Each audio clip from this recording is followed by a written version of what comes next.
confirmed cases natin sa bansa. Nais po naming bigyang diin.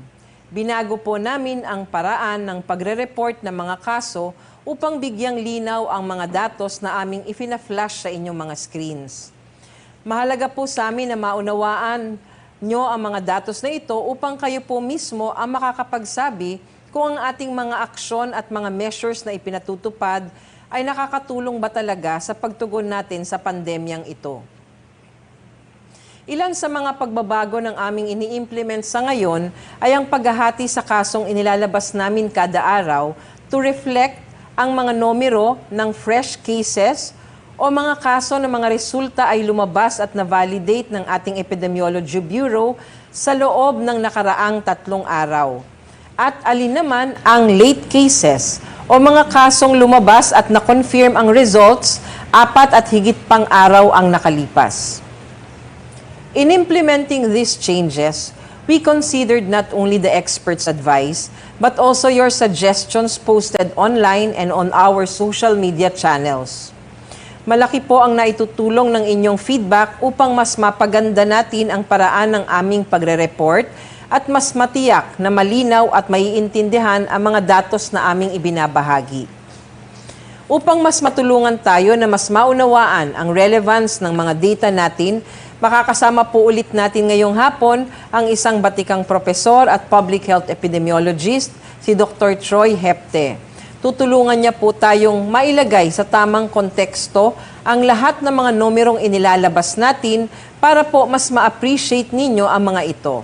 Dr. Troy, good afternoon po. Dr. Troy?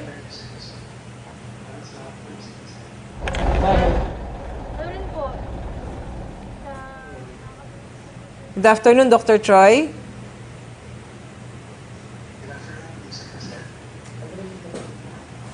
Okay. Good afternoon, Dr. Troy. Tayo ay dadako na dun sa ating mga katanungan, no, para maumpisahan natin na maipaliwanag natin sa ating mga kababayan. Ang una nating pag-usapan, Dr. Troy, ay ang fresh versus late cases. Simulan natin po nung nireport namin nung Biyernes ang breakdown ng confirmed cases natin ayon sa araw na natanggap ng ating Epidemiology Bureau at na-validate. Ginawa po natin ito dahil sa biglang pagtaas ng bilang ng ating mga nai-report. Pinakita po natin ang confirmed cases natin nung Sabado ay may 2 bahagi, ang fresh at ang late cases.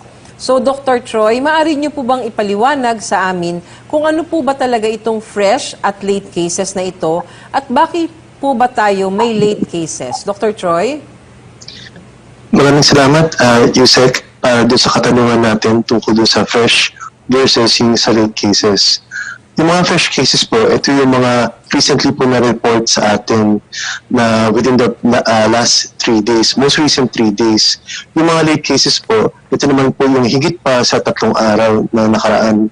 Ang dahilan po kung ba't natin hinahati ito, kinakategorize ng fresh or late yung cases dahil sa we need to be very careful na maayos po natin kung ano po yung mga data na nagagaling doon sa late cases. Marami po kasi mga niko-contribute ng data, as I mentioned po nung nakaraan, multiple sources po ang ating pinanggagalingan itong ating mga information at mga reports. Kaya ginagawa natin po lahat ng paraan para mapagsama-sama natin to, para ma-validate natin po isa-isa itong mga bawat kaso nito. So sa ganitong paraan po, napaprioritize natin kung ano po yung mga kailangan natin i-address ng mga problema doon sa ating mga information system. So parang ang isang example po ay, kunwari po ay meron tayong election. Sa election po, di ba tayo nagbibilang po ng mga boto at yung mga botante po natin, sinisiguro natin mailagay ng tama yung kanilang mga boto at may bilang to. Kung naalala nyo, sa ating election, meron tayong mga quick count sa landfill yata o sa PPCRV at meron din tayong official count. So, ito po yung parang masusing proseso yung dinadaan ng ating pamahalaan para masiguro natin po talaga na ang ating mga data ay tama po yung ating naibibigay.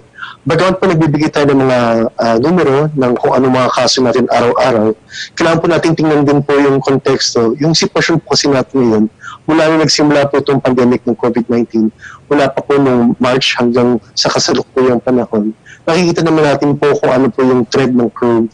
Kaya ito lang po ang gusto natin ipalala sa ating mga kababayan, sa mga tagapakinig natin, tagapanood, na mahirap po talaga maglinis ng mga information nito. Lalo po itong mga nakaraang mga araw. Ginagawa po natin lahat ng paraan at tayo po ay kasama natin ang ating mga laboratories para tulong-tulong po natin mapakita kung ano po yung tunay na bilang ng mga kaso. So ito po ay lahat parang work in progress. At makikita natin sa darating ng mga panahon, itong linggo nito especially ngayong tayo ay nasa CQ, sa General Community Quarantine, kailangan natin mas masusing mabantayan itong lahat. Itong mga dahilan ito kung bakit nagkaganito yung ating sistema, hindi naman kaila sa atin na noong mga nakaraang panahon, nagkaroon tayo ng mga epidemya o pandemic, mahirap po talaga masiguro yung ating mga information.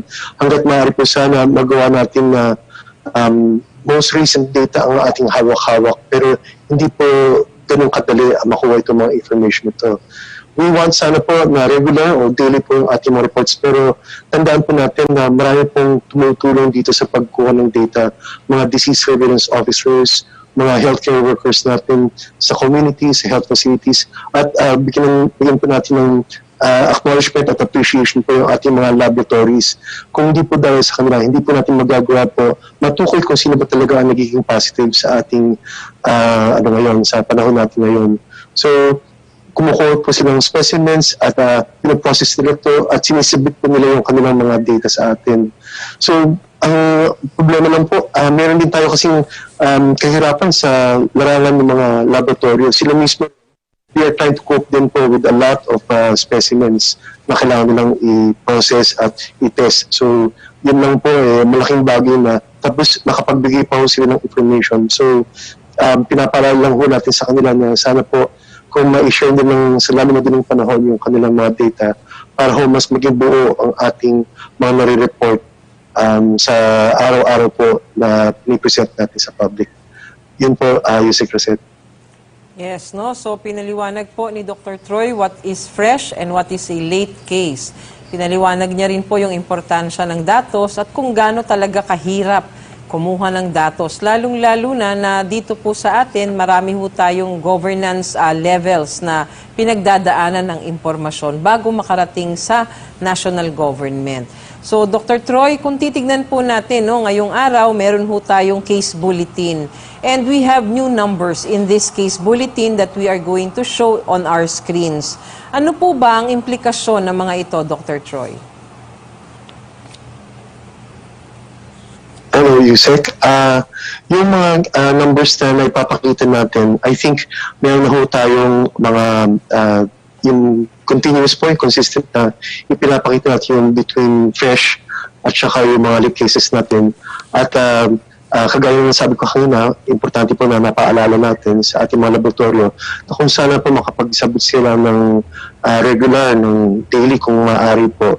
Dahil kung hindi po regular at daily yung ating mga nagbibigay ng mga data, nagpapatong-patong po yung bilang ng mga kaso natin. So, isa hong paunawa sa ating mga kapwa Pilipino, ating mga kababayan, na alam po natin na marami pong naiinit dito sa klase ng informasyon na ibibigay natin na sana po maiayos natin at maisawasto natin yung tiwala ng publiko. Ito pong ang kahalagaan po kasi ng partnership natin sa ating iba't ibang sector sa healthcare system. Yan po yung ating kailangan pong bigyan ng emphasis. At i-highlight po rin pa natin na tayo po dapat tulong-tulong dito sa information po na naibibigay natin. Nakikita po natin dun sa mga nakaraang araw, meron po tayong mga pagtaas, pagbaba ng mga kaso. Kung babalik tanawin po natin itong mga nakaraang araw mula po nung nagsimula tayo mag-report ng ganitong paraan ng fresh versus late, meron po minsan na ang fresh cases ay mababa, minsan po mataas. Nakikita po natin na sa ganitong paraan, nakikita natin kung paano po natin nagtitweak o inaayos po natin paunti-unti. Minsan po kasi, minsan mataas, minsan mas mababa.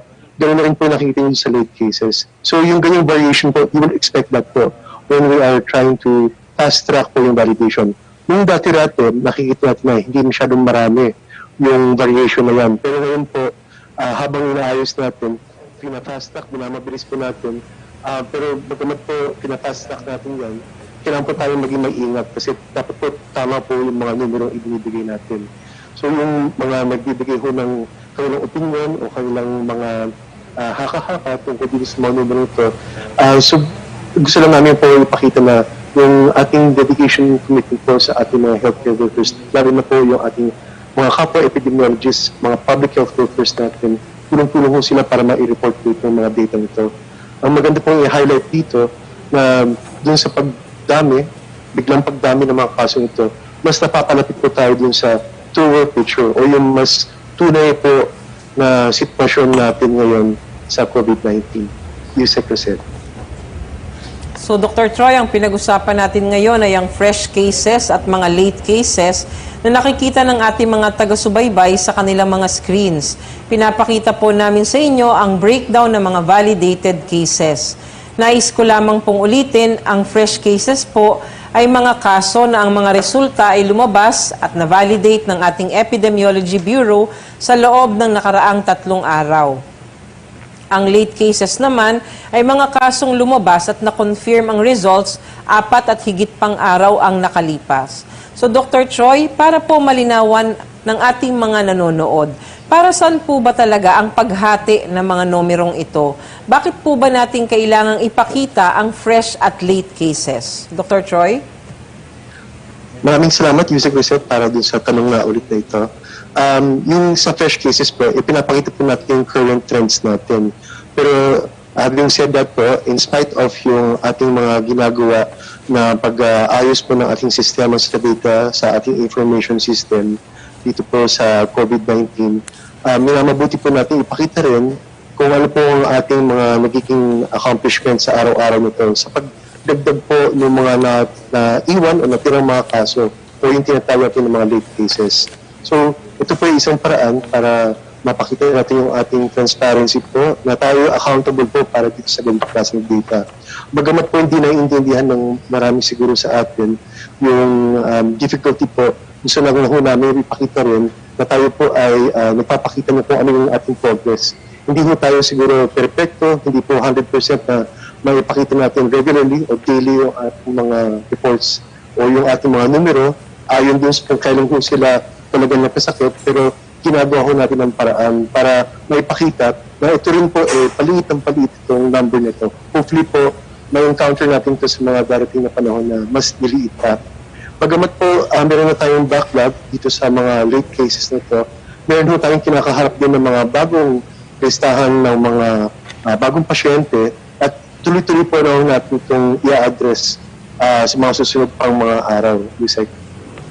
Yes, napakalinaw po ng pagpapaliwanag ni Dr. Troy. So sa ating pagre-report, unti-unti po tayo nakakapagbuo ng klarong picture. Sa late cases, gusto ko lang pong i-explain na may 433 tayong ni-report. This comes from 2 reports from the ongoing aggressive data reconciliation of cases by the Epidemiology Bureau and the daily reports that were submitted late. Ito yung araw-araw na reports na sinasubmit po ng ating mga laboratorio, pero ang test results ay matagal na. Para po bang school report na sinubmit mo today pero 4 days pa pala ang deadline. So how can we begin real-time reporting when all of our laboratories submit consistently their daily reports and they use the COVID Kaya application? Only then can we do close to real-time information sharing between laboratories and the DOH. We are then urging our laboratories to provide the Filipino people with this crucial information. Sana po ay nalinawan din natin ang mga manonood natin kung ano ang relevance o importansya ng pagpalit natin ng ating way of reporting. Sana po ay naintindihan din po nila na kahit mataas ang reported new cases natin ngayon, hindi po ito nangangahulugan na lumalala na ang ating sitwasyon. Nawa po ay nabawasan ang pangamba ng ating mga kababayan tungkol sa kung tama ba ang ating naging desisyon na mag-transition to GCQ. Palagi po naming ipinapaalala, hindi po tayo basta-basta nagdedesisyon. Siyensya po ang gumagabay sa ating mga desisyon at sa pagpili ng ating mga aksyon. Ngayon naman po ay pag-usapan natin ang ilan sa mga palagi nating naririnig sa tuwing pinag-uusapan po ang COVID-19 data. Ito po ay ang case fatality rate, case doubling time at critical care utilization rate na sinasabi nating mas epektibong sukatan para masabi kung gumaganda o lumalala na po ba ang pandemic situation. Dr. Troy, simulan po natin ulit ang tanungan. Dito po sa graph na ito, reflecting data as of May 30, this shows that COVID-19 deaths by date of death and not the date of reporting from March 1 to May 30. Pwede niyo po bang ipaliwanag, Dr. Troy, ang graph na ito na nakalagay sa ating screen? Thank you, Sec. Rosette. Bali po, dun sa nakikita po natin, sa simula po kasi ng pandemic, nakikita natin na medyo mabilisan po kasi yung ating pagdami o paglobo ng bilang ng mga kaso. Itong sa darating po mga panahon, nakikita ho natin na paunti-unti pong bumababa po yung bilang ng mga kaso at yung mga namamatay rin po. So, dito po natin natutukoy o nalalaman na kung ano nagiging trend or pattern ng ating epidemic. So, importante po yung bilang po ng mga namatay by date of death po. Dun sa kung paano po natin ito na-validate, mas nagiging kumpiyansa tayo, mas nagiging confident po tayo ngayon dun sa kung ano po yung talaga naging trend niya. Dun sa mga nakaraan po, na March hanggang pong itong May, itong nakaraang May po, nakikita ko natin na tumaas po talaga siya nung katapusan po ng March. Maraming po tayong mga naging deaths dito. Tapos pababa po siya ng pababa over this past 2 months po, from April to May. So kung nakikita niyo po, mas nagiging effective na po yung ating means para ma-manage natin na mas maaga ang ating mga kaso ng COVID-19. Especially po yung mga severe at critical cases as we already described this or presented this in the past. So ito po yung ating nakikita sa ngayon in terms of the number of deaths.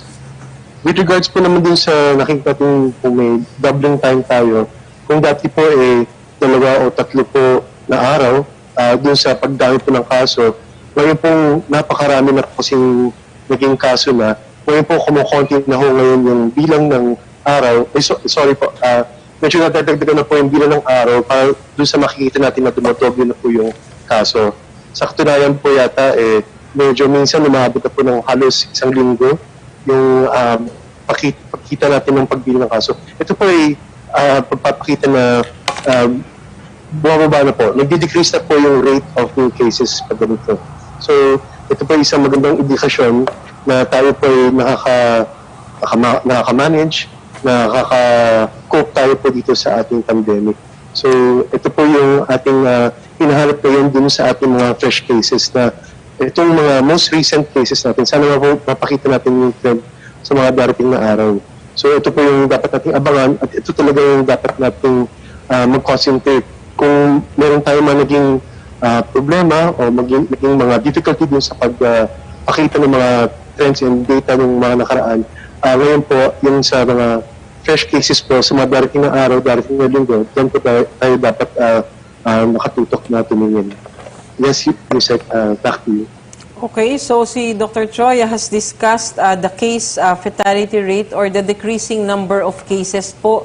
Kumukonti ang mga namamatay dahil sa COVID-19 at siya rin po ay nagbigay na rin ng kaunting paliwanag tungkol sa case doubling time na sabi po nga niya at ayon din sa ating mga eksperto, humahaba na po ang panahon para magdoble ang numero ng kaso dito sa ating bansa.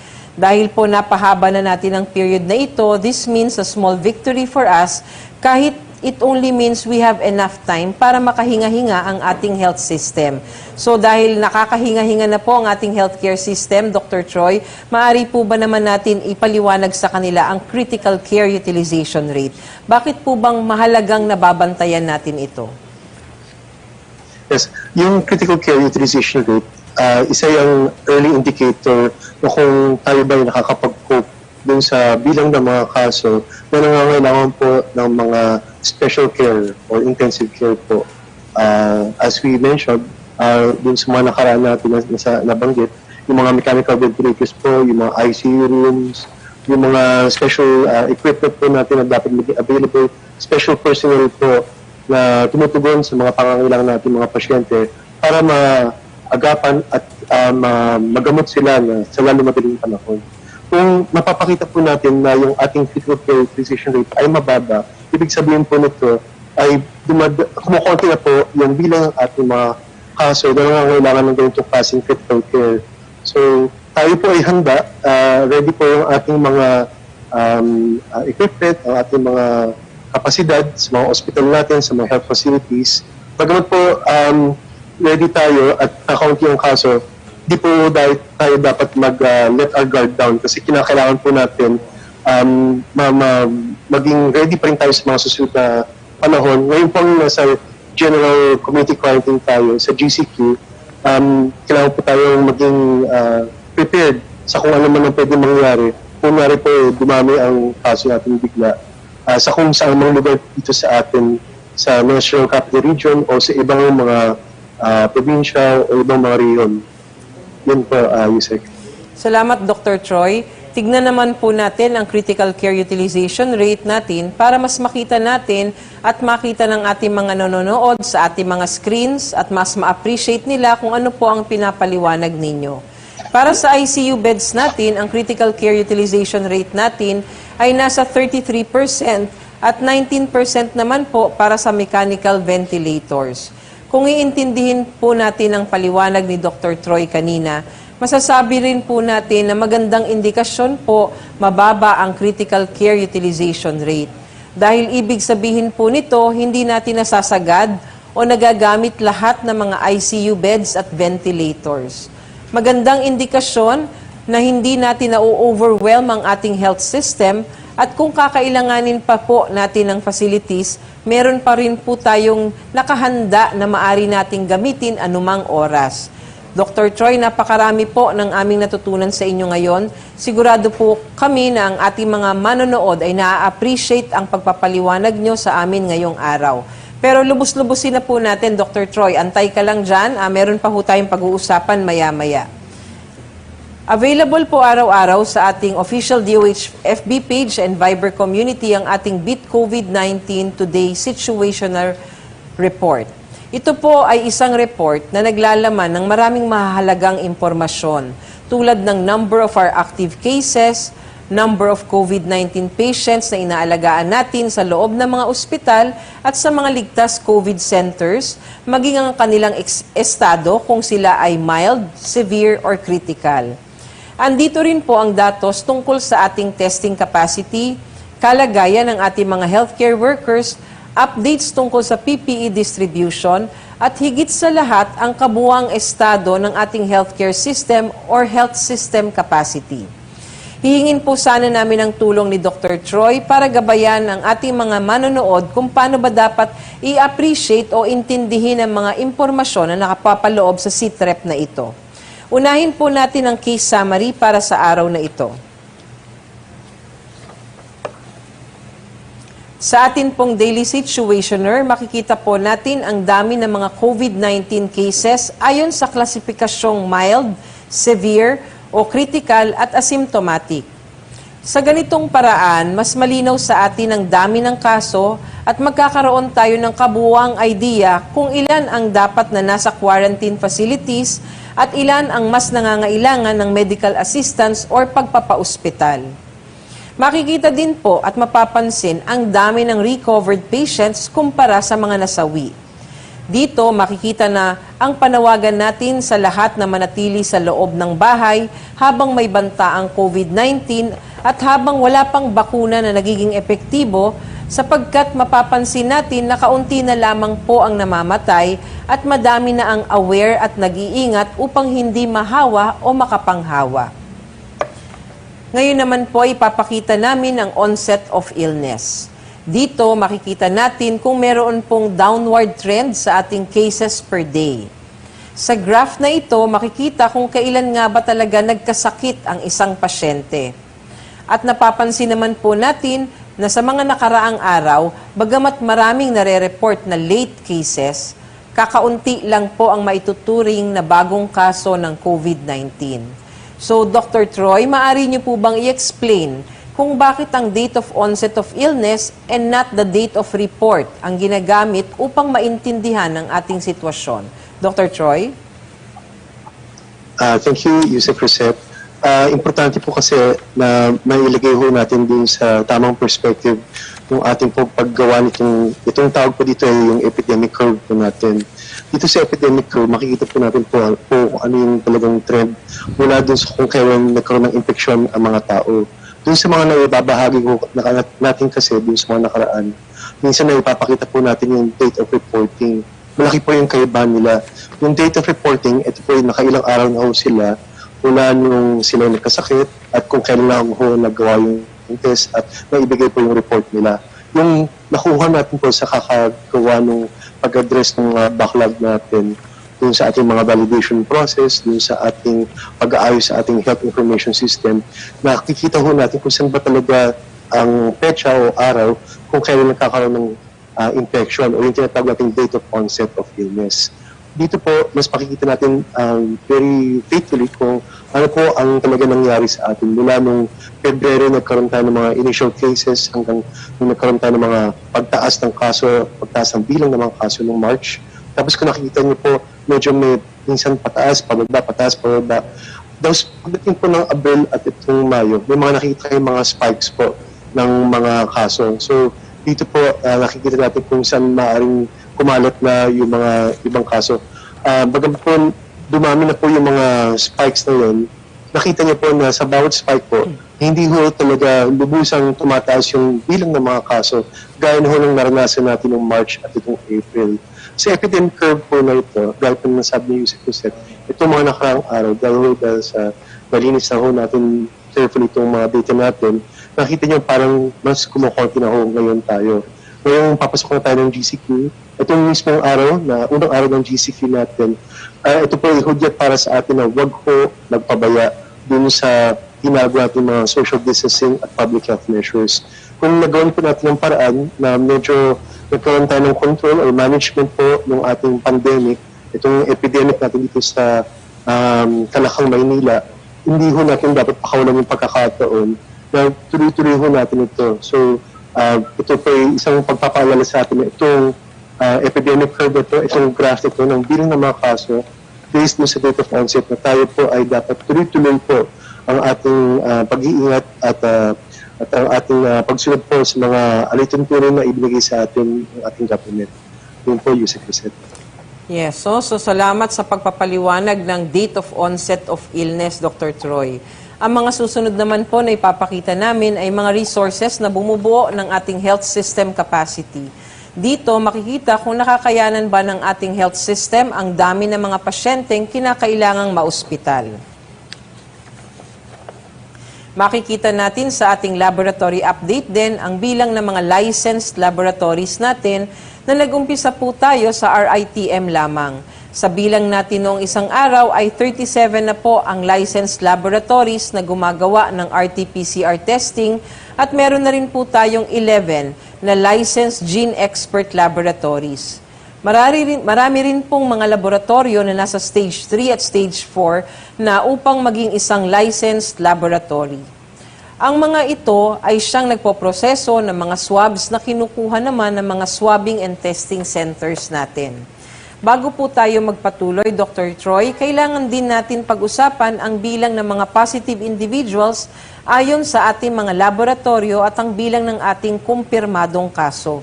Halimbawa, 23,800 po ang bilang ng positive na kasidit na nasa CITREP natin ayon sa ating laboratorio. Ngunit 18,600 naman ang ating kumpirmadong kaso. Ito ang tinatawag ng publiko na backlog. So Dr. Troy, maaari niyo po bang bigyan linaw ang proseso ng validation para maipaliwanag po natin ang diferensya ng dalawang numerong ito? Dr. Troy? Yes. Thank you again, Yusek Rosette. Dun sa nakikita po natin, dun sa ating mga numbers, may difference po talaga. Obvious po naman po at alam po ito ng publiko. Ang gusto lang natin po ipahiwatig dito, na yung bilang po ng ating laboratorio na i-forward po sa atin, sa Epidemiology Bureau, sa ating mga disease surveillance officers, kinukompleto po nila yung ating mga datos. Hindi ho dahil sa nakuha natin yung sapat na bilang ay okay na po tayo dito sa 23,843. Ito pong mga ginagawa ng ating mga epidemiologists, yung kapwa ko mga surveillance officers din, kinukuha po nila yung mga data na kinakailangan pang idagdag dahil sa hindi ho naging sapat po yung pag-complete ng forms nung una po itong mga nakuha. So, importante po dito, isa sa pinaka-importante po, yung tinatawag na date of onset po of illness. So, yan po ang mga binabalikan ng ating mga epidemiologists at disease surveillance officers. Sa kasalukuyan, nakikita po natin na itong karami po yung mga nagpa-positive na individuals, bagamat meron pa po tayong backlog o may konting difference po na kailangan pong pagtuunan pa ng pansin. Ito po yung ginagawa ng ating Epidemiology Bureau at ang kanilang mga kasama rin sa mga epidemiology and surveillance units para mabalikan nila at maayos po nila ito. Having said that, Yusek Cosette, gusto natin sabihin na tinatry natin po i-automate ito sa pamamagitan po ng tulong ng World Health Organization or WHO. Yung sa application na ginagamit natin itong COVID Kaya, ito po yung pamamaraan natin para mas mapabilis pa natin yung ating pag-collect ng information. Yun po yung Secretary. Yes, Dr. Choi. So kung ganyan po ang ating ipinapaliwanag, Dr. Choi, ibig sabihin po ba na hindi natin dapat gawing basehan ang kaibahan ng mga numerong ito kung kailan nga ba ang backlog natin sa bilang ng mga kasong nabavalidate? Yes, tama po kayo, Yusek Cosette. Ang importante po, bukod sa numero ipinapakita natin araw-araw at sa progress na ipinapakita natin kung gaano pang karami po ang nagpa-positive at kung ilan pa ho yung mga kaso na nagtatala natin dun sa ating curve. Importante po mapakita natin yung mismong curve, yung mismong trend, gaya ng isang graph na napakita natin yung epidemic curve. So dito po, magbibigay tayo ng mas buo na konteksto, magbibigay tayo ng more appreciation po dun sa kung ano nangyayari dun sa ating system. Sa katunayan po, very challenged po ating healthcare system sa ngayon.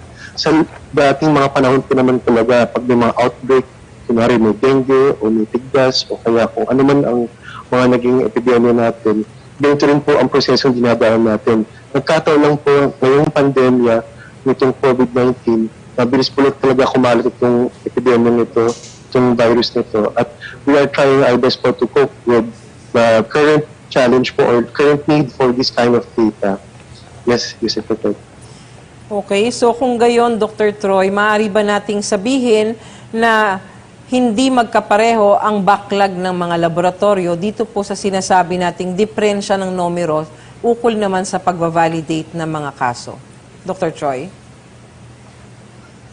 Yes, Yusek Cosette. Ang ating mga laboratorio ay iba-iba rin po kasi ang kakayahan ng ating mga laboratorio at ito po yung unti-unti natin sinisiguro sa increase ng kanilang proficiency sa testing.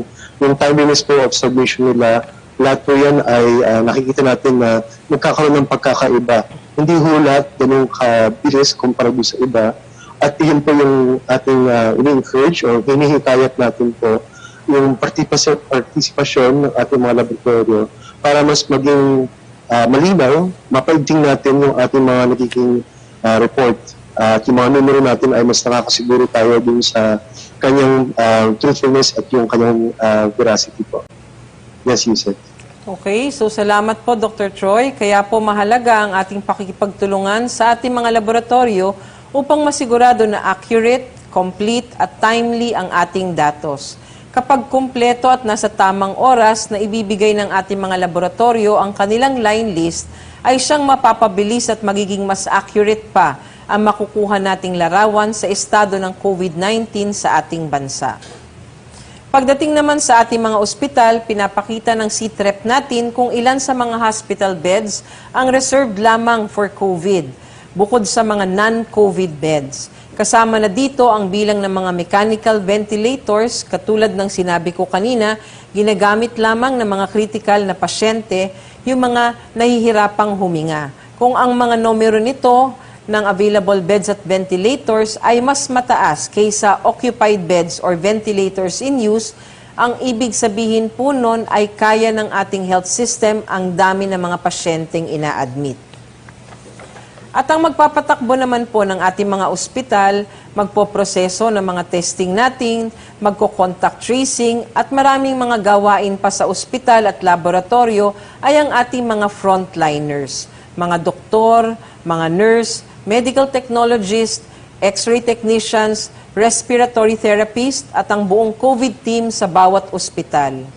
Dahil sa laki ng pangangailangan, kailangang dagdagan natin ang ating mga frontliners. Kaya makikita natin sa update na ito ang bilang ng mga nadagdag na frontliners sa ilalim ng ating emergency hiring program. Sa kabuuan po, kapag pinagsama-sama natin ang mga numero dito, magmula sa mga laboratorio at testing capacity natin hanggang sa pagkuha natin ng additional healthcare workers, makikita nating tuloy-tuloy na ng napag-iigting natin ang ating health system capacity. Ibig sabihin, handa po tayo sa patuloy nating paglaban sa COVID-19. Umpisa na po ng GCQ sa araw na ito sa National Capital Region. Umpisa na rin po ng pagluwag ng mga guidelines magmula pa noong ECQ. Ngunit kami ay nagpapaalala pa rin ng ating mga health protocols. Hindi to ibig sabihin na relax na rin tayo sa mga protocols natin. Kanina, paglabas ng bahay, naalala niyo po bang magsuot ng mask? Naalala niyo po bang dumistansya ng 1 metro sa mga katabi at sa mga sinusundang nakapila? Nagbaon po ba kayo ng alkohol para sa inyong mga kamay? Ang mga paalalang pangkalusugan na ito ay mahalagang mahalaga sa atin upang mapigilan natin ang pagkalat ng COVID-19. At kasama ng ating health protocols ay ang pagpapalakas ng ating mga resistensya upang hindi tayo madaling dapuan ng sakit. Pagkain ng tama, pagpapahinga, at pagkakaroon ng sapat na tulog at pag-e-exercise araw-araw. Para po sa mga karagdagang health tips, bumisita lamang tayo sa Healthy Pilipinas website at sa Healthy Pilipinas Facebook page. Makakatiyak po kayo na ang mga tips at advisories sa website at Facebook page ay tama at kapaki-pakinabang. Tandaan po natin, hindi po natin ito ginagawa para lamang sa ating mga sarili.